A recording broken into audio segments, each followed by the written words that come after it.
Olá, boa noite a todos. Espero que todos estejam me ouvindo. Bacana, então vamos em frente. Eu queria agradecer a presença de todos vocês que nos agraciam, né, com essa presença importante nesse dia para um assunto bastante relevante para o nosso tempo. Quero agradecer ao professor Roque, ao Paulo Sérgio e ao Cláudio, né, que estão aqui conosco hoje. E antes de iniciarmos o evento, queria apresentar a fundação, né? A FIA hoje é reconhecida mundialmente como uma importante referência por sua excelência em educação, né, se mostrando como uma das mais avançadas instituições de ensino em todo o mundo, né, e totalmente inserida internacionalmente, tem promovido convênios e intercâmbios com principais universidades dos Estados Unidos, da Europa, da Ásia, de toda a América. Então, ela atua em educação, que vai desde o nosso curso de graduação em administração, como também nos cursos de pós-graduação, MBA, pós-MBA, mestrado profissional em gestão de negócios e os cursos de educação executiva em EAD. Aliás, é até uma alegria compartilhar com vocês. Na semana passada, o ranking World University Ranking, né, do Executive MBA, elaborado pela QS, apontou o MBA Executivo Internacional da FIA entre os 86 melhores do mundo, o segundo na América Latina e o primeiro do Brasil, o que demonstra essa nossa preocupação com a excelência da FIA no MBA internacional e, claro, né, em todos os cursos que a gente tem por aqui. A gente também atua até com destaque em projetos de consultoria. Nós temos aí 40 anos de estrada já, a FIA comemorou agora recentemente 40 anos, e já realizou mais de 8 mil projetos, né, com desenvolvimento e geração de conhecimento, inovações e estratégias transformadoras até para os profissionais, para as organizações, tanto públicas quanto privadas, né, terceiro setor, atuando assim em todo o país. Na área de pesquisa, a gente realiza uma série delas, por exemplo, o ranking de varejo, índice de credibilidade na Black Friday, a gente faz isso em parceria com o IBEVAR. Realizamos as pesquisas agora, né, que nós estamos chamando de FIA Employee Experience, as empresas mais incríveis para se trabalhar, né? E também temos feito o Empresas Mais, né, que é uma parceria feita com o Estadão, que elege as principais empresas no país, tanto nas questões de índices econômicos e financeiros, como também inovação e governança. No site da FIA, falando em pesquisa, vocês vão poder acompanhar 2 estudos recentes, feitos agora para esse nosso tempo, esse cenário atual, falando sobre quadros de referência, com uma profunda análise econômica na coronacrise, e um que saiu agora, essa semana, que está fresquinho, um estudo novinho mesmo, falando sobre o teletrabalho na e após coronacrise, para auxiliar todos os gestores. Por que tudo isso? Porque a gente entende que o mundo está numa transformação gigantesca, né, que requer de todos nós aqui da fundação, dos gestores, todos que estão aqui conosco, uma postura bastante inovadora para criar, para desenvolver esses novos cenários, ambientes que gerem oportunidades, que nos auxiliem a superar os desafios, né, no estabelecimento dessa sociedade que deve estar coerente com esses novos tempos. E esse também é o objetivo desse evento, né, que, tendo isso em mente, né, e para não me alongar, eu gostaria já de partir para a apresentação do nosso mediador nesse encontro, o Cláudio Luraski. Então, Cláudio, seja bem-vindo, muito obrigado por você estar aqui conosco, é um grande prazer. O Cláudio é CEO do Grupo Altíssimo, conselheiro da Câmara Italiana de Comércio, do IBGC, o Instituto Brasileiro de Governança Corporativa, a Associação Comercial de São Paulo também. Economista, pós-graduado em Estratégia, Administração de Produção, Marketing e Finanças, também com MBAs em Finanças e Gestão. Business Administration na Wharton School, Consumer Neuroscience e Neuromarketing na Copenhagen Business School e Estratégia de Negócios pela Virginia University. Mais de 35 anos de experiência profissional em large accounts e CIAs abertas, né, companhias abertas, nas áreas de corporate finance, M&A, raising funds, finance, tax, gestão, desenvolvimento de negócios, management consult. Rapaz, só de ler eu já fiquei cansado, imagina você fazer tudo isso. Parabéns e obrigado aí pela sua presença com a gente. Bom evento a todos, foi um prazer estar aqui com você. Obrigado, obrigado. Obrigado, Alonso, obrigado pelas palavras. Muito boa noite, salve, salve, pessoal. Parabéns pela iniciativa da FIA. É uma iniciativa da tônica de gestão de risco. Temos o head, que é o professor Dr. Roque, que eu já vou apresentar ele já já, mas ele é o head, é o responsável pelo GERI, que é Gestão Estratégica de Riscos Empresariais. É uma nova tônica para a gente olhar, uma nova forma, então eu vou dar um pano de fundo para vocês entenderem isso. Não é algo que você vai olhar risco como você está acostumado a olhar risco na parte de compliance, na parte de cybersecurity. Não, você vai olhar risco de forma abrangente, você vai olhar 360 graus isso, olhar todas as vertentes do risco dentro de uma organização, e para isso o Roque juntou um grupo de especialistas bastante pesado. Então, nessa Business Units, que é o GERI, tem os melhores caras que entendem de risco.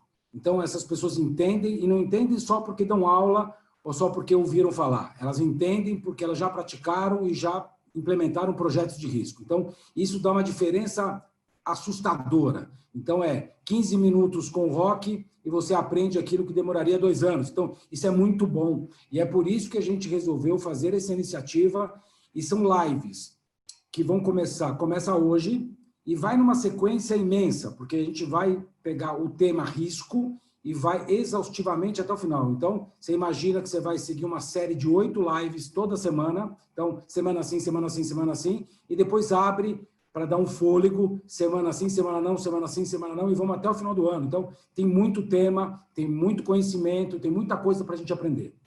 Então, dado esses comecinhos de palavras, eu queria apresentar o Roque. O currículo dele não tem fim, então eu vou fazer um resumo, eu prometo. Então, o professor Dr. Roque Rabechini Júnior, boa noite, muito bem-vindo aqui com a gente. Ele é o head do GERI, que eu comentei antes, é especialista em gestão de projetos e gestão de risco, é um grande, dá para contar assim, ó, uma palma da mão, os caras que conhecem isso de verdade. Tem pós-doutorado e mestrado em administração pela FEA, doutorado em engenharia de produção pela Poli e é engenheiro de produção, professor do programa de pós-graduação em gestão de projetos da Universidade 9 de Julho, professor da FIA, professor da Exam Business School, Lima, Peru, autor de uma série de livros, um deles Gestão de Risco de Empreendimentos Complexos, um gerente de projeto na empresa e fundamentos em gestão de projetos. Tem uma infinidade de artigos e congressos que ele participou. Muito bem-vindo. Vamos fazer um bate-papo bem bom hoje. Deixa eu apresentar o Paulo Sérgio Amalfi Meca. Ele é diretor de Engenharia e Planejamento do Metrô de São Paulo, engenheiro de elétrica pela FESP, técnico em eletrotécnica pela ITI Lauro Gomes, pós-graduado pela FIA, com MBA em Excelência Gerencial, mais algumas especialidades e também na OTS do Japão. Muito bem-vindo, Paulo. Vamos fazer essa dinâmica. Boa noite, Cláudio. Boa noite a todos. Muito obrigado pelo convite à FIA. Imagina, a gente que agradece a presença. Vamos ligar as turbinas?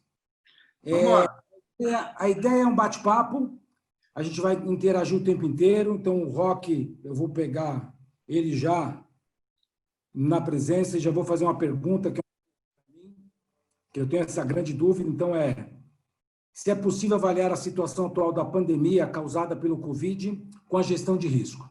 É um negócio genérico, grande, eu queria uma visão sua sobre isso. Legal. Obrigado, Cláudio. Obrigado à FIA, obrigado a todos. Boa noite aos que estão assistindo, as pessoas que estão interessadas nesse importante tema. E é justamente isso, a gente queria discutir um pouco de uma forma leve, né, sem se preocupar, por enquanto, né, com alguma pesquisa mais profunda, que a gente faz isso na universidade, mas eu acho que dá sim, viu Cláudio, para a gente pensar em olhar a gestão de risco, olhar a pandemia com o recorte da gestão de riscos. Na verdade, você está vendo aí todo dia na televisão, nas redes sociais, cada um fazendo o seu recorte, então a gente também pode fazer o recorte pela gestão de risco.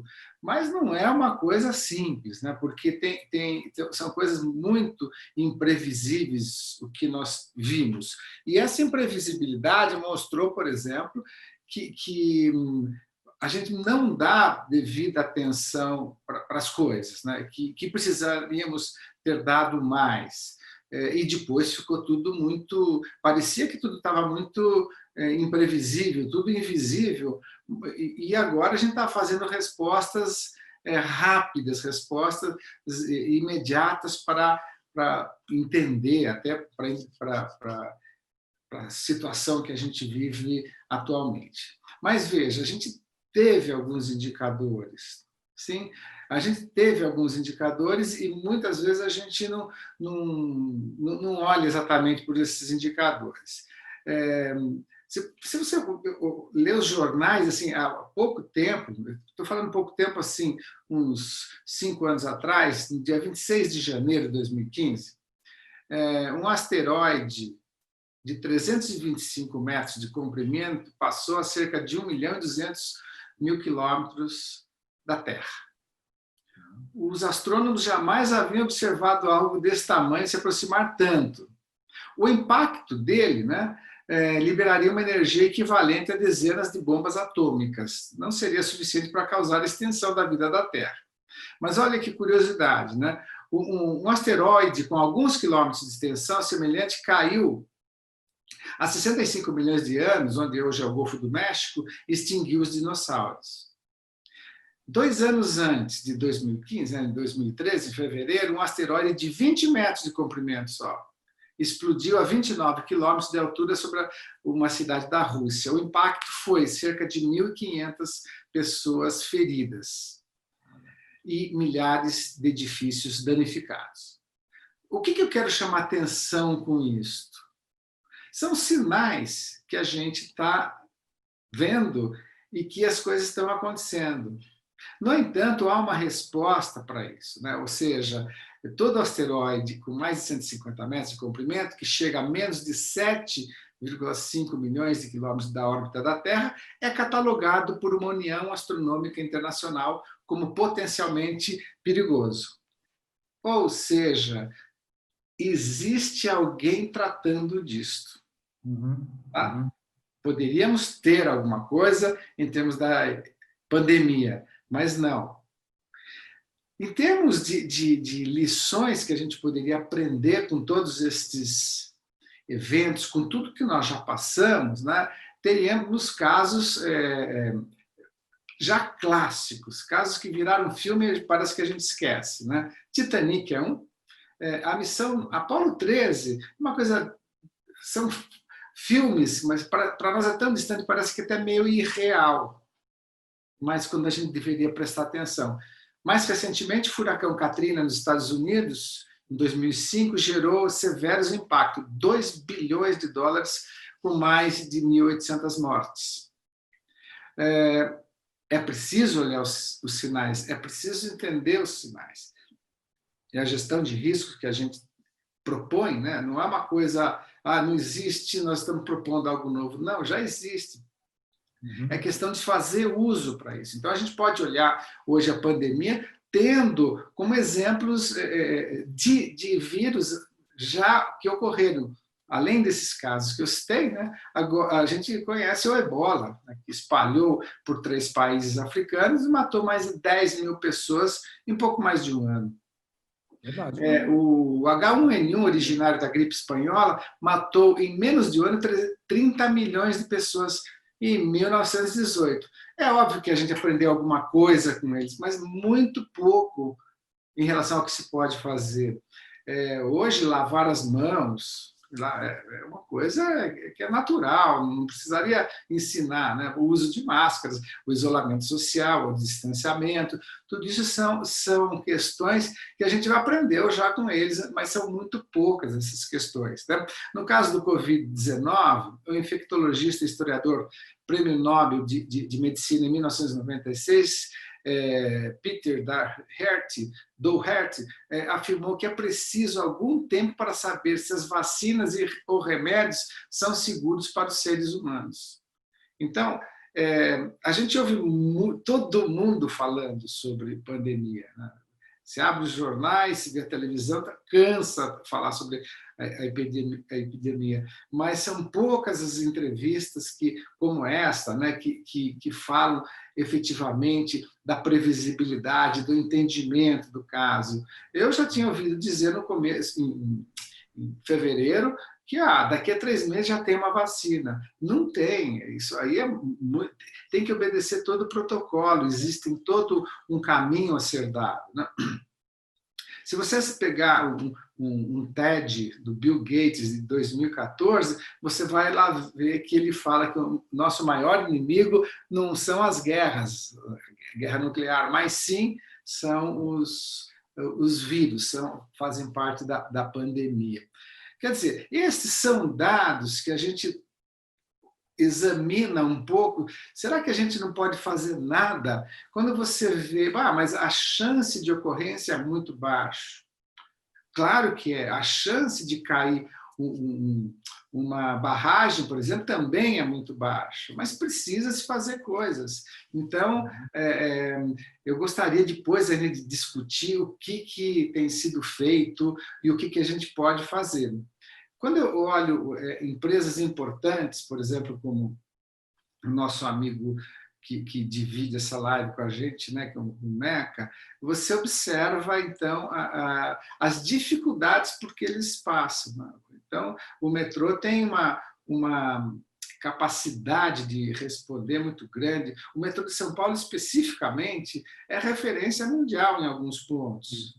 Quer dizer, então, mas para isso tem que responder rápido. E não dá para falar, olha, chegou uma pandemia aqui, nós vamos fechar a porta, a hora que terminar isso tudo a gente abre a porta de novo, né?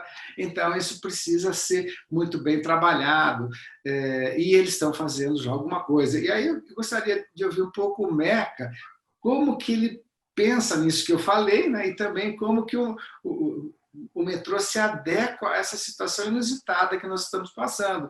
Essa situação que era imprevisível, muito imprevisível, claro, mas não sei se ela era totalmente desconhecida. Uhum. Tá? Então, eu pediria então que o Meca desse uma luz para a gente, mas também contasse o que no metrô vocês estão fazendo. E eu imagino, assim, tem um problema de aglomeração no metrô, tem uma série de problemas da operação em si que vocês têm que responder e não tem jeito, né? E o que vocês estão fazendo? Meca, passo a bola para você. Ok. Obrigado, professor. Bom, boa noite novamente a todos. Muito obrigado aí pela presença de todos. Aí eu já estou vendo que tem 194, né, pessoas participando aí do nosso webinar. Bom, professor, é o seguinte, nós não vamos abordar teoria aqui, nós combinamos até isso aí, né? Mas não dá, tem com certeza diretores de projetos ou gerentes de projetos também aí na nossa audiência, né? E nós, como gestores, né, seja de um negócio, de uma empresa, de qualquer empreendimento, a questão de analisar os riscos, né, de montar uma matriz de risco, um mapa de riscos e depois fazer os seus planos de ações, né, o plano de respostas a riscos. Por mais que a gente levasse eventualmente em consideração, colocasse no mapa de riscos a possibilidade de uma pandemia, de um evento natural qualquer, né? O professor citou aí o caso de Brumadinho, né? O caso da Vale, com 2 ocorrências, né? Que, embora com probabilidade muito baixa de ocorrer, mas impacto enorme, né? Então, como a gente, gestor de projeto, você pega lá aquele famoso gráfico, né, de probabilidade de impacto, coloca lá as possibilidades e analisa, mas eu duvido que alguém, em sã consciência, apesar de concordar que daqui para frente as pessoas vão olhar de forma diferente quando forem analisar esse risco de pandemia, né? Mas ninguém, eu acho que teria colocado isso como uma mitigação a ser feita ou aprovisionar algum tipo de recurso de contingenciamento acho que seria muito pouco provável, né, que isso acontecesse. E nós, invariavelmente, no metrô, apesar da gente trabalhar muito com essa questão de gestão de riscos, né? Afinal de contas, não só com uma operação importantíssima, mas com as nossas obras também de expansão do sistema, né? Mas, para contar um pouquinho da nossa experiência, do que aconteceu, o que vem acontecendo, na verdade, né? Com toda essa questão da pandemia, eu diria até que nós fomos pegos de surpresa, por mais que já no início do ano a gente tivesse sabido, né? Ouvido o que estava acontecendo, principalmente na Ásia e um pouco na Europa também, né?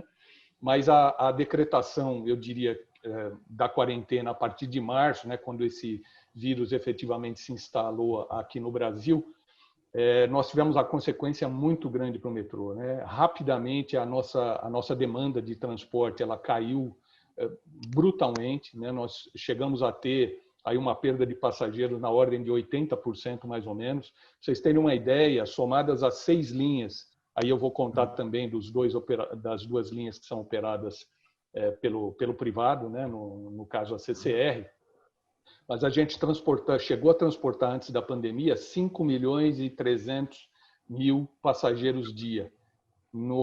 Nas primeiras semanas da decretação da quarentena, isso caiu para em torno de 1 milhão de passageiros. Tá? Então, vocês imaginam isso, o que representou, inclusive na questão da nossa arrecadação, né? Porque não só na arrecadação tarifária nossa, mas também, como nós temos empreendimentos dos quais o metrô participa, a gente tem comércio nas estações, lojas, nós temos participação em shopping centers, né? São 5 shopping centers que o metrô tem algum tipo de participação como concessionário, né?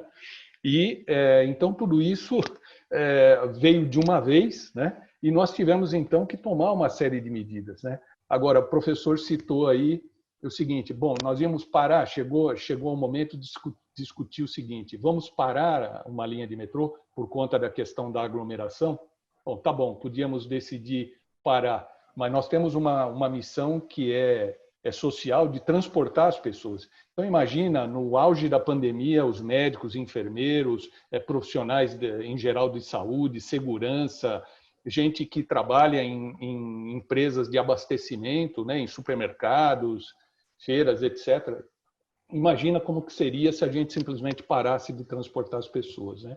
Então, o que a gente fez foi o seguinte: não podemos parar, a empresa tinha essa convicção, né?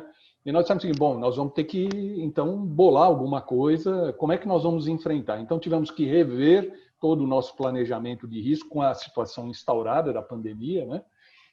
E começamos, então, a ver o que a gente ia aplicar. Então, a primeira medida rápida, né, no que diz respeito aos nossos funcionários, foi afastar as pessoas que estavam no grupo de risco, com idade acima de 60 anos ou que já tivesse alguma doença pré-existente, doenças cardíacas, respiratórias, né, que pudessem ser agravadas com a questão do vírus, né?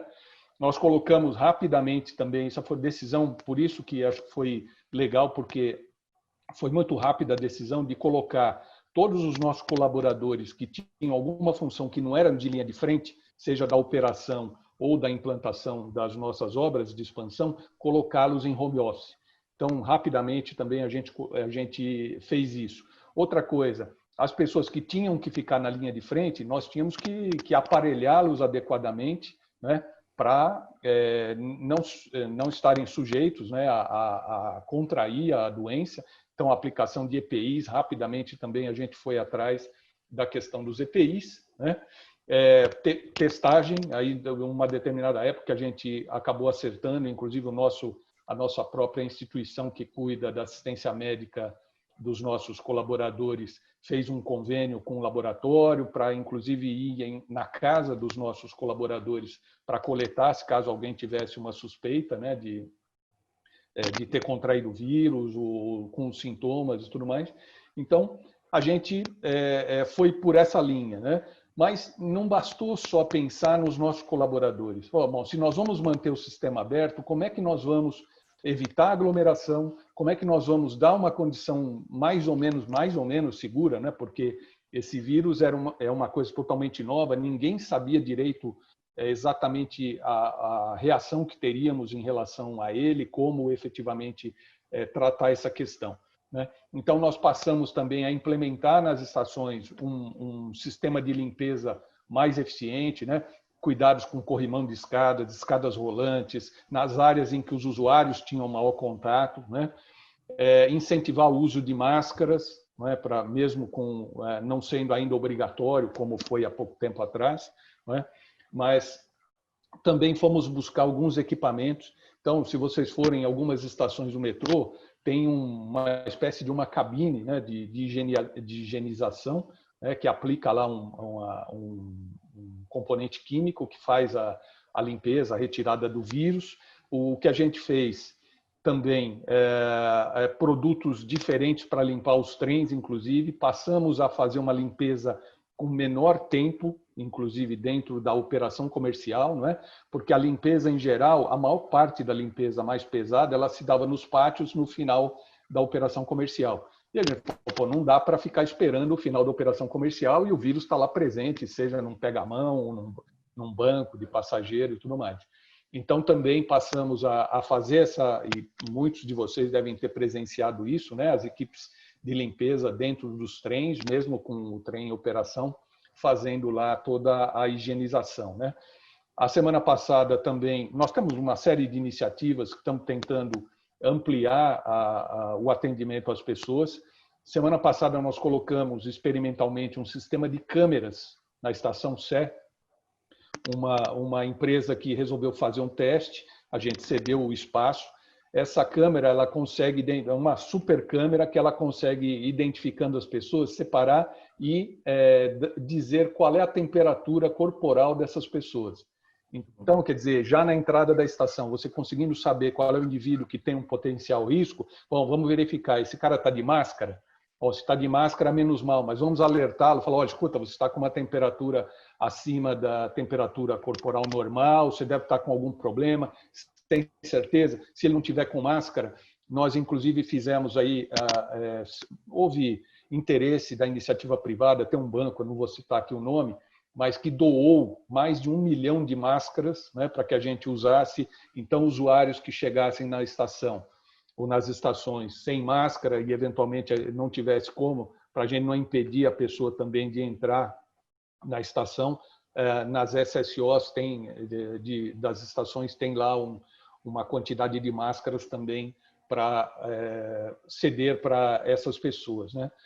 Bom, outra coisa também que a gente colocou em prática, e aí nós tivemos um problema, que era o seguinte, com a questão de tentar fazer um distanciamento, né, não ter tanta aglomeração, colocar mais trens em operação, para que as pessoas conseguissem estar com maior espaço tal, e não aquela aglomeração que é normal nos horários de pico no nosso sistema de transporte. E aí nós começamos a também ter um problema nosso, né? Que foi o seguinte, nossos colaboradores começaram a ter contato com pessoas que tiveram o vírus, então tiveram que ser afastadas, ou contraíram o vírus e com isso, às vezes nem no ambiente de trabalho, mas no convívio familiar, né? Então nós tivemos casos de muitos operadores que acabaram contraindo, operadores de trem que acabaram contraindo a doença ou entraram estavam no grupo de risco ou tiveram contato com pessoas que tiveram o vírus, e a gente teve que afastar. Então, teve dias em que a gente tinha um contingente pequeno, inclusive de operadores de trem, para poder dar um pouco mais de conforto, de tranquilidade, de segurança do ponto de vista médico, né, para as pessoas que acessavam o sistema, né? E o grande problema que nós tivemos, o grande problema não, porque todos são problemas, né, mas foi a questão, como eu disse, que a demanda caiu vertiginosamente, né? Com a reabertura agora nas últimas semanas do comércio, shoppings e agora de restaurantes a partir dessa semana, a gente começou a ter um pouquinho de subida na demanda. A demanda medida na sexta-feira, ela chegou aí em torno, somadas as 6 linhas, algo em torno de 1.650.000 passageiros, o que é ainda 70% mais baixo do que nós tínhamos no pico, né, da epidemia. Mas aí tem o problema financeiro, né, que nós tivemos, ou seja, Não sei se todos sabem, o metrô é uma empresa de capital de economia mista, né? Cujo principal acionista é o Estado. Então, embora o acionista seja o Estado, nós temos lá no nosso custeio, que a gente chama, nós somos equilibrados, ou seja, nós somos não dependentes do Estado. Então, nós vínhamos numa situação que a nossa arrecadação, tanto a tarifária quanto a não tarifária, né, através dos nossos empreendimentos comerciais, a gente conseguia manter o equilíbrio, né, entre receitas e despesas. Só que com essa queda de demanda, rapidamente a gente começou a ter problema, né? Então, isso é uma questão que não somos só nós que estamos sofrendo, né? Outros operadores de transporte, não só no Brasil, mas no mundo, né? Têm passado por isso.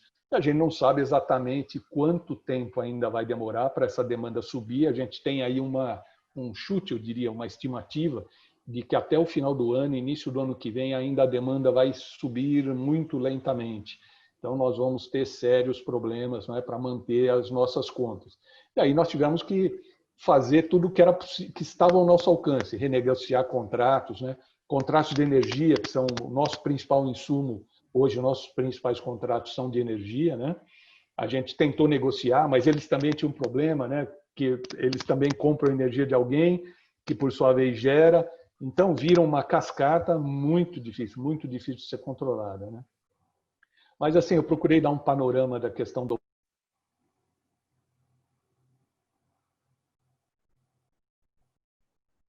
Você desligou teu microfone, Paulo. Caiu sem querer, desculpe. Eu falei que tentei dar um panorama aí sobre a questão operacional, que foi a nossa principal frente, né? E depois a gente pode falar um pouquinho sobre as nossas obras, né? Não, muito bom isso. Você vê que é sempre o mesmo problema. Ó. Apesar de ter, óbvio que sempre vai existir o cisne negro no meio dos negócios e a gente acaba não enxergando ele. Mas se a gente seguir os sinais, a gente acaba vendo onde ele está e consegue montar. O caso do Paulo é perfeito, porque você pode ver que ele tem uma gestão de risco montada. Então, imagina se ele não tivesse. Ele faria nem 1% do que ele fez. Então, isso muda completamente a visão, porque se você não tem a gestão de risco montada, podia vir o que fosse, que você olhar e falar assim, agora vou para onde? Então, não sabe se vai para a direita, vai para a esquerda. Em vez, não, o Paulo, o que ele tem? Veio o coronavírus, ok, não sei bem o que é, mas está aqui. Quais são os planos que eu posso executar? Porque eu tenho uma malha montada. Então, eu sei para onde que eu vou, mesmo tendo as maiores dificuldades. É perfeito, isso é muito bom isso. Isso dá para ver que tem solução, né? E até te perguntar isso, Roque. Então, olhando isso, a gente pode vislumbrar alguma solução para esse tipo de coisa e quais tipos de soluções você acredita do começo que a empresa deveria fazer para colocar isso como regra e como na agenda das empresas? Bom, nós não podemos esquecer, Cláudio, que nós estamos trabalhando com a questão da incerteza, né? Toda essa questão de gestão de riscos se fala de incerteza, se diz que nós estamos no campo da incerteza. Então, nada dá para afirmar, a gente tem que ir tentando, pode acontecer, não pode. No entanto, como o Paulo bem falou, ele explicou toda a situação que foi feita, né, respondendo ao risco rapidamente. Porque tem bons administradores, o metrô, obviamente, tem bons pensadores em termos de risco e essas respostas saem mais adequadas. Nem toda empresa é assim, né? Nem toda empresa é assim, mas as empresas que têm acabam colocando isso aí de uma forma mais rápida, digamos assim. No entanto, eu creio que a gente podia avançar mais em termos dessa epidemia, como os astrônomos lá fizeram para ficar mapeando, existe até hoje, eles ficam mapeando algumas áreas geológicas. No Brasil existem monitoramento, como existe em São Paulo um centro de gestão de risco para as enchentes, obviamente que é sazonal, quando chega nas águas de março, ali de dezembro até março, ali a coisa é mais tensa, mas há sempre um monitoramento. Às vezes, conforme uma política, entra o prefeito, sai outro, o governador, pode mudar um pouco, mas o conceito existe, tá? E às vezes às vezes não, então eu acho que a gente precisa pensar um pouco nisso. Eu pensei, né, um pouco nisso. Bom, primeiramente, assim, eu queria só afirmar que eu não falei em nome de uma barragem específica quando eu dei o caso, porque a gente trabalha um pouco com isso. Quer dizer, existem barragens no Brasil e fora do Brasil. Quer dizer, isso aqui não é uma propriedade só nossa, né? Mas nesse caso de barragem que a gente cita, geralmente a probabilidade é bem baixa. Então, toda a questão geológica, geotécnica, que o metrô tem excelentes profissionais de primeira linha, né? Eles sabem disso, que é baixa a probabilidade. Mas acontece, né? Mas acontece, nem sempre não acontece. Bem, eu pensei um pouco nisso e vejo, assim, primeiro, algumas dimensões que o mundo, como Meca disse, vai ser diferente, né? Vai ser diferente. Será que não vale a pena investir um pouco disso? Quer dizer, quantas pessoas eu preciso ter na minha organização para ficar pensando em risco? Será que esse custo não é bem mais barato do que quando um risco de baixa probabilidade ocorre e arrebenta as coisas, não? Então, é pensando nisso que eu comecei a olhar algumas alternativas. E, dentre elas, primeiramente, é bom ter um contorno, né? Um pano de fundo. E o pano de fundo seria, olha, eu preciso examinar que há ações de nações, de mundo, né? Que há ações também de países e que há ações de cidades, empresas, né? São vários núcleos aí que a gente pode pensar nisso. Veja bem, é sabido que tem países que se resolveram muito melhor, né? Porque tem uma estrutura de gestão de riscos do que outros que fizeram uma banalidade com essa questão e ficou muito ruim, né? Porque geraram muitas mortes aí por essa irresponsabilidade. Bem, eu creio que a gente pode pensar assim, eu pensei assim, pelo menos em 4 grandes pilares, né? E eu vou começar puxando o carvão aí para a minha sardinha, né? A brasa para a minha sardinha. Ou seja, eu começaria pela criação de centros de gestão de riscos, né? E esses centros de gestão de riscos, então, seriam formados por grupos de especialistas que teriam essa missão de ficar escaneando o ambiente, né? Escaneando o ambiente, olhando, então, esse cara vai ter que estudar um pouco a questão do ebola, esse cara vai ter que estudar um pouquinho o H1N1, esses caras vão ter que entender que a China lançou o coronavírus, esse novo, né? E que há outros que parece que tem alguma coisa acontecendo. Os camelos no Egito, que tem vírus ali fatais, mortais, né, que geram impactos mortais. Então, esse grupo é formado por especialistas, infectologistas, caras de autoconhecimento que podem estar dentro de um país ou dentro de um estado, de uma cidade, né, para entender essas questões. E eles teriam a condição de colocar o mundo, assim, o âmbito que eles atuam, né, de uma forma mais evidente em termos de resposta de prevenção. Assim como, voltando ao caso das barragens, né, que no mundo inteiro, não especificamente uma ou duas, mas no mundo inteiro há rotas de fuga. O metrô, eu sei que tem isso nas operações dele, né? Se aconteceu de um trem parar, há todo um procedimento de fuga, de ajuda do outro trem que está atrás para que seja feito isso. Obviamente, agora, com essas novas tecnologias e sistemas de Big Data, aí, a gente poderia ter muita informação rápida sendo processada, né? E também uma comunicação efetiva desses centros. Então, se eu tivesse uma empresa, dirigindo uma empresa, certamente para os meus projetos, para os meus empreendimentos, eu ia colocar lá um pessoal independente, trabalhando com gestão de risco, examinando tudo que se passa no ambiente, né? que, poxa, mas eu fiquei 5 anos, não aconteceu nada. Mas depois aconteceu e arrebentou tudo, né? Então, talvez, se você tivesse pensado, você teria previsto algumas coisas mais interessantes. Esse eu chamo do primeiro pilar, né? O primeiro pilar é a criação desses centros. Concomitantemente à criação desses centros, não tem jeito. Pesquisa e desenvolvimento, né, inovação, tem que ser investido. E os laboratórios fazem isso muito bem, tem uma capacidade tamanho, mas a gente precisa dar. Nós temos no Brasil Fiocruz, Butantan, são órgãos, mas que precisa de investimentos. Eu, se fosse governante, no caso, eu investiria aí, né? Agora falando como um todo, a pandemia como um todo. Então, esse seria o segundo pilar. Tá?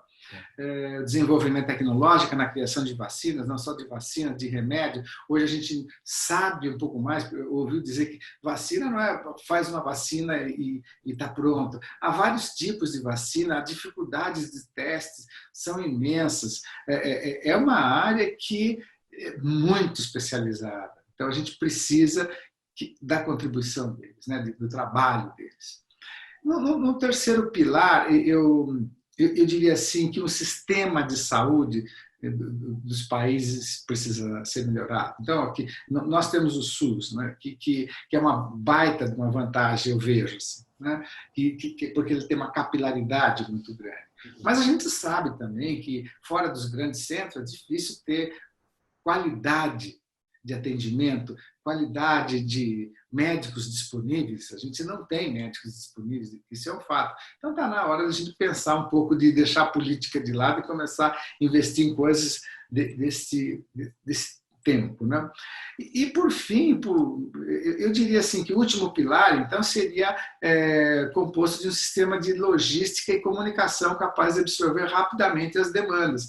A hora que vai surgir alguma coisa, no nosso caso, por exemplo, parece que a gente ficou esperando janeiro passar, fevereiro passar, chegar março. Bom, agora chegou, então vamos começar a tomar medidas. Puxa vida, a gente já estava vendo os gráficos feitos lá pela Universidade de Johns Hopkins, que eles fazem até hoje, né, armazenando esses dados muito bem, mesmo com algumas inconsistências. Então, eu fecharia com esse pilar, ou seja, tendo respostas rápidas, tendo informações circulando de forma muito rápida. Bom, dado este panorama, a gente podia pensar um pouco no que as empresas estão fazendo, como que elas estão preparadas, né? Eu vejo mesmo o metrô como se fossem duas empresas, né? Uma de operação, né? E outra de expansão de obras, de empreendimentos. Então, eu queria jogar uma pergunta para o Paulo aí, quais são esses pilares, né, que vocês propõem lá no metrô, principalmente agora, olhando um pouco as expansões, os empreendimentos também, obviamente, sem deixar de lado a operação. É fato isso que eu disse, né, Paulo? Vocês têm uma reação a uma falha, a algum evento muito bem resolvido, não é isso? Sim, professor, é verdade. E eu queria até dizer uma coisa, né? Você estava aí falando da questão dos 4 pilares, né? E no metrô de São Paulo, eu diria que na última década, e você é testemunha disso, porque você tem nos ajudado na questão da implementação das ferramentas, né, de gerenciamento de projetos, não só nos nossos empreendimentos, mas na empresa em geral, né? E eu diria o seguinte: é tão importante gerenciar riscos que eu, como gerente de projeto, né, eu diria o seguinte, que das disciplinas de gerenciamento de projetos, depois o planejamento, para mim, é a mais importante. Porque fazer uma boa gestão dos riscos pode definir o sucesso ou o insucesso do seu projeto, do seu empreendimento, do seu negócio, etc. Então, o metrô tem investido muito nisso, inclusive na questão de riscos corporativos, tá certo? Com criação de comitê de riscos corporativos, isso já está a nível de conselho de administração, inclusive, né? A gente trouxe um cara um bambambam de mercado, um cara que veio com uma cultura realmente de gestão de riscos corporativos. Então, não é só nas nossas obras, na nossa operação, não. A empresa em si ela está ganhando corpo, né, com uma cultura de gestão de riscos realmente que a gente nunca teve, assim, de forma profissional, eu diria, né? De forma profissional, né? Agora, na questão falar um pouquinho das nossas obras, né? Bom, assim como no caso da operação, não tinha nada que determinasse para a gente que a gente deveria paralisar as obras. Houve, inclusive, muitos questionamentos dos nossos contratados. Poxa, aí com essa pandemia toda, como é que vai ser? O metrô está pensando em tomar alguma iniciativa, suspender os contratos, parar as obras? Não, né? Até porque é o seguinte, eu entendo, né, e eu acho que isso é fato, que em empreendimentos como de obras, grandes obras de engenharia, né, a cultura de gestão de riscos, de lidar com riscos, é muito forte, né? Basta ver que o uso de EPI é uma coisa normal, né? Um ambiente normal, você vê gente com máscara, com luva, com bota e com outros equipamentos, dependendo do tipo de obra que realiza, né? Então, nós tomamos a iniciativa de não parar nenhuma obra. Obviamente que os contratados, os nossos contratados, né, os nossos empreiteiros ou fornecedores de equipamentos e obras, insumos, qualquer eles que sejam, né, poderiam tomar essa iniciativa. E apenas em uma obra, foi a obra da Estação Morumbi da linha 17, que nós tivemos um pedido de paralisação, né, na verdade, uma comunicação de paralisação da empreiteira que estava trabalhando nessa estação do monotrilho, lá na Marginal Pinheiros, né, junto à estação homônima Morumbi da CPTM, e foi o único que efetivamente paralisou. Paralisou por 45, 50 dias, se não me engano, né? Eu acho até que foi uma medida precipitada, eu diria, com aquele negócio de ninguém saber direito como ia lidar com isso, né? E muita gente falando que os sistemas de transportes iam parar, né? De municípios da região metropolitana, que as empresas não iam ter como manter os funcionários trabalhando. Então, deu aquele famoso choque, né? Eu acho que um choque mesmo em algumas das empresas, e eles acabaram adotando essa premissa, mas depois voltaram, assim que a situação melhorou, voltaram. Tanto é que estão tocando bem as obras. As demais obras, obviamente, embora não tenham parado, acabaram sofrendo algum tipo de inconveniente, né? Porque tem questão de insumos também para obras, né? Você tem fornecimento de aço, de areia, de concreto, estruturas, né? Que são necessárias.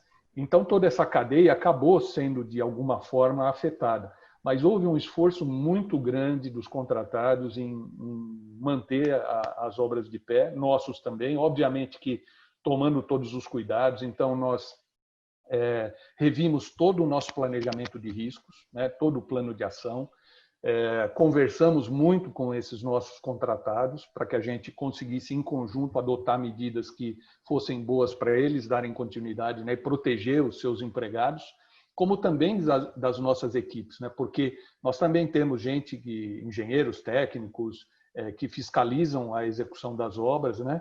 Que acompanham testes em fábrica, acompanham testes no campo, né? Então, toda a equipe nossa que não era essencial, né? A gente colocou também, assim como os demais funcionários técnico-administrativos, nós colocamos também em home office, né? Mas o pessoal de campo efetivamente continuou, exceto aqueles que estavam no grupo de risco, que a gente teve que afastar, não teve outro jeito. Tomamos medidas para rapidamente diagnosticado algum caso nas obras, porque lá não tem jeito, você está num túnel, tem 500 pessoas trabalhando lá dentro, né? Uma pessoa contaminada, rapidamente ela pode passar isso para os demais. Então, afastar rapidamente também as pessoas que estivessem nessa condição, né? Então, de certa forma, a gente tem tocado isso até agora. O grande problema que vem também, que eu citei lá, que o metrô é uma empresa não dependente do Estado, do ponto de vista do seu custeio, né, da sua operação desculpem, e manutenção, mas no que diz respeito aos nossos empreendimentos de expansão, né, a construção de novas linhas, de novos trechos, a gente depende fundamentalmente do governo ou de financiamentos, né? Então, aqueles empreendimentos que nós tínhamos financiamentos com o Banco Mundial, Banco Interamericano de Desenvolvimento, com a Cooperação Andina de Fomento, Caixa Econômica Federal, BNDES, nós tínhamos financiamento, mas já terminou. A gente conseguiu tocar bem as obras, porque basicamente esses recursos eles não sofreram nenhum tipo de interrupção. Só que é o seguinte, o governo do Estado, e isso a gente entende, sofreu como todo mundo. Quer dizer, com a questão o comércio, indústria e serviços que tiveram uma parada, a arrecadação do Estado acabou diminuindo também. Então, naquelas obras em que a gente precisa, basicamente, de recursos do Tesouro do Estado, a gente tem encontrado algumas dificuldades. A gente acha que é alguma coisa passageira, que a gente está esperando é que em alguns meses acho que a gente deve sair dessa crise. Embora todos os recursos estivessem no planejamento do Estado, né, a gente aprova anualmente, a Assembleia Legislativa, aliás, aprova o orçamento de investimentos do Estado, e o metrô tem aí, né, sempre na casa de 2, 3 bilhões de reais de investimentos, né, aprovados, só que pode sofrer uma solução, a gente já tem sentido alguns probleminhas, né? Então pode ser que a gente tenha aí nos próximos meses que vivenciar alguma coisa que nos últimos anos o metrô não tem tido, né? Que a gente tem sempre conseguido os recursos para construir nossas novas estações e linhas, né? Mas isso está fazendo com que a gente reveja, inclusive, o planejamento de metas, né? Quer dizer, estamos tendo algum tipo de dificuldade, basicamente nós vamos ter que rever as nossas metas de inauguração e assim por diante. E nos preparar, isso faz parte também da gestão de riscos, que é a questão de se preparar para eventuais pleitos dos nossos contratados, né? Isso faz parte também. E vamos ver como é que isso tudo vai terminar. Acho que foi um bom panorama que você deu nas duas questões que nós discutimos, e eu acho que isso é muito feliz, e eu ressalto aqui essa mudança, como você disse, eu conheço o metrô nessa seriedade dele, e a hora que ele se diz que vai implantar a gestão de projetos, eu lembro que ele implementou de fato, né? E eu presenciei isso, e agora essa cultura de gestão de risco também, eu acho que é importante. Só complementando o que o Meca falou, que ele acha que gestão de risco é como se fosse, entre as áreas de gestão de projetos, gestão de risco é mais importante. Meca, eu já ouvi dizer que gestão de risco é a área essencial de gestão de risco. A gestão de risco é a área essencial de gestão de projetos. E também que a gestão de risco ela acaba funcionando independente. Ela é tão importante que ela tem vida própria. Tá? Então, independente da questão de segurança que é tocada, já como você falou das máscaras e tal, mas a gestão de risco é algo mais prospectivo. E essa cultura ela pode estar independente da gestão de projetos, ter uma cultura própria que pode se espalhar como um vírus, mas positivamente nesse caso. Né? Boa, é isso mesmo, é isso mesmo. Não, muito bom isso. Gente, a gente está faltando uns 7 minutos para a gente terminar a nossa live. Eu estou aqui com uma tonelada de perguntas, mas deixa eu pegar alguma que o Paulo não tenha respondido. Eu vou somar essas duas aqui, por causa do tempo, e eu vou endereçar essa pergunta para o Paulo, que é o seguinte: por que a tomada, ou seja, por que as ações de correção de rota em cima da gestão de risco no metrô foi tão rápida? Por que você conseguiu ter manobras eficientes e foi bem rápido nisso? Isso é uma pergunta, porque a gente sabe, né, que o metrô tem vários protocolos, né? Se acontece isso para aquilo, que nem o Roque falou, se acontece alguma coisa na linha, a linha diminui de velocidade, a coisa vai para frente. Então, a gente que convive com o metrô, a gente já sabe disso. Mas, como a pandemia é uma coisa nova, como é que ele fez isso tão rápido? O que deu para ele, não só a matriz? Tem que ter um processo desenhado, algo que fez com que ele tomasse a gestão rápida disso. Desculpa. Bom, Cláudio, obrigado pela pergunta. Primeira coisa é o seguinte, rapidamente, a gente tomou algumas decisões. A primeira delas foi o seguinte: instituir um comitê de crise. Então, essa foi a primeira medida, instituir um comitê de crise, a diretoria está junto com esse comitê de crise para discutir quais ações que nós tomaríamos, né? E tem uma coisa que eu não sei se todos sabem, os que são do ramo metroferroviário até acho que sabem, mas é o seguinte, como nós não sabíamos direito como combater isso aí, nós fomos buscar experiência com outros metrôs, né? Como eu disse, na Ásia já tinha acontecido no começo do ano, depois passou pela Europa, e quando chegou no Brasil, quer dizer, alguns metrôs e ferrovias já tinham passado por essa experiência. E o metrô de São Paulo ele é membro de diversos comitês internacionais, né?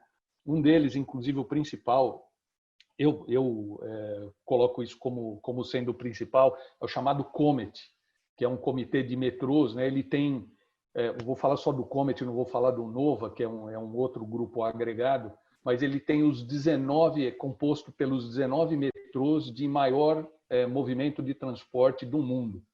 Para fazer parte desse comitê de metrôs, você tem que transportar, no mínimo, 500 milhões de passageiros por ano.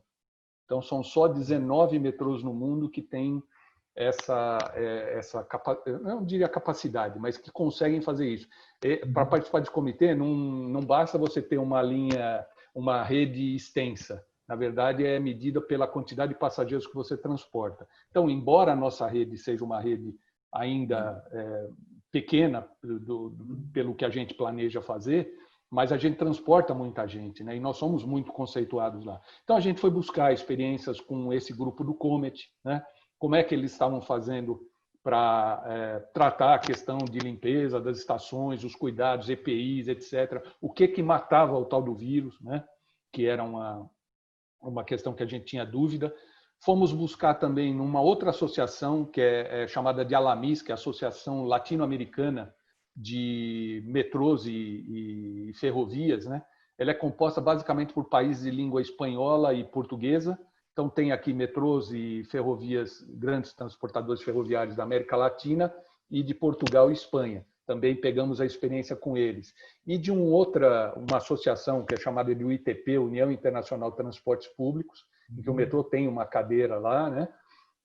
E ela não tem só, na verdade, operadores, tem também gente que fornece equipamentos, pesquisadores, universidades.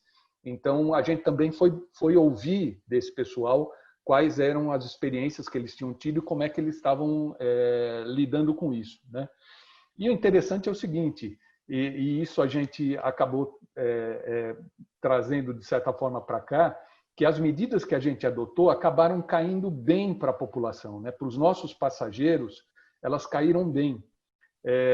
Inclusive, a semana passada, o nosso diretor de operação, junto com a área de contato com os usuários, né, trouxe uma pesquisa que foi feita se não me engano, foi acho que em torno de 500 pessoas, eu não lembro o número exato, né? Mas justamente as pessoas mostraram corroboraram, né, de que o metrô estava tomando medidas assertivas, né?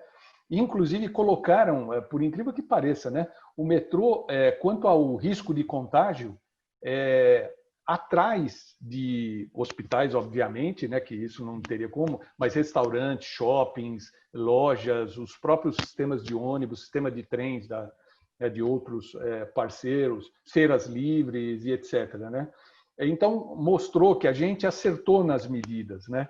E, inclusive, semana passada eu estava acompanhando um webinar como esse daqui, promovido pela ANP Trilhos, que é a Associação Nacional que agrega os operadores de sistemas de transporte sobre trilhos no Brasil, e uma das pessoas que estava nesse webinar comentou de uma pesquisa que foi feita no Japão, em que eles avaliaram, né, como que os sistemas metroferroviários estavam respondendo a isso e que não tinha, assim, do ponto de vista de disseminação e contágio, a sensação que as pessoas tinham realmente de que os cuidados que estavam sendo tomados eram suficientes para evitar que, embora com aglomeração, com alta quantidade de pessoas no sistema de transporte, as pessoas se sentiam mais seguras, por incrível que pareça, do que às vezes dentro de um restaurante ou de um shopping, né?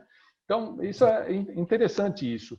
E como gestão de riscos não é só tratar de ameaças, e aí o professor foi meu professor, né? E hoje, se eu gosto tanto de gerenciamento de projetos, ele tem um pouco de culpa nisso, né? Que foi meu professor na FIA. Gerir risco não é só tratar de ameaças, é de oportunidades. E aí nós vimos, justamente nessas ações que estamos tomando, oportunidades de melhoria nos nossos processos, seja no processo de limpeza, nas tratativas com o usuário, no uso de equipamentos, de EPIs, né? E nós vamos, independentemente do término dessa pandemia toda, nós vamos manter essas ações, né, digamos assim, essas iniciativas que nós tivemos, nós vamos manter no metrô indefinidamente, porque elas pegaram muito bem para a nossa população. Excelente, excelente, muito bom. Muito bom. Terminando nossa live, mas eu queria pedir as considerações finais para o Roque, depois eu passo para o Paulo e depois eu dou o fechamento aqui. Muito obrigado, então, agradeço a FIA, né, e agradeço vocês de compartilhar comigo esse tema bastante importante. Eu achei que foi interessante porque eu fiquei nos aspectos mais gerais e o Meca ficou nos aspectos mais específicos, mas ambos falando em cultura de gestão de riscos. Eu acho que isso que é a nossa ideia de passar para vocês. Eu me despeço, então, mas eu tenho encontro com vocês a semana que vem. Espero que vocês fiquem ligados aí. Muito obrigado a todos. Imagina. Paulo? Bom, foi um prazer estar aqui com vocês, né, dividir um pouquinho dessa nossa experiência, dessa nossa cultura que está crescendo cada vez mais de gestão de riscos dentro da empresa, do metrô, né? E da satisfação de estar com esse meu professor. Eu falo que ele é meu guru em gerenciamento de projetos, né? E agradecer à FIA por essa oportunidade e a você, Cláudio, pelas suas intervenções. Muito obrigado. Obrigado a todos e obrigado aos todos aqueles que estiveram nos acompanhando aqui nessa uma horinha, né? Completamos uma hora. Tá bom? Muito obrigado. Passou rápido. Obrigado, Paulo. Obrigado, Roque. E deixa eu só dar um recado para o pessoal que ainda está ligado na live. Lembra, toda semana tem uma live falando de risco. E cada vez assuntos diferentes serão abordados. Na próxima live, se quiser anotar aí, é a gestão de risco em grandes obras. Então, nessa gestão de risco em grandes obras, quem vai ter é o Roque.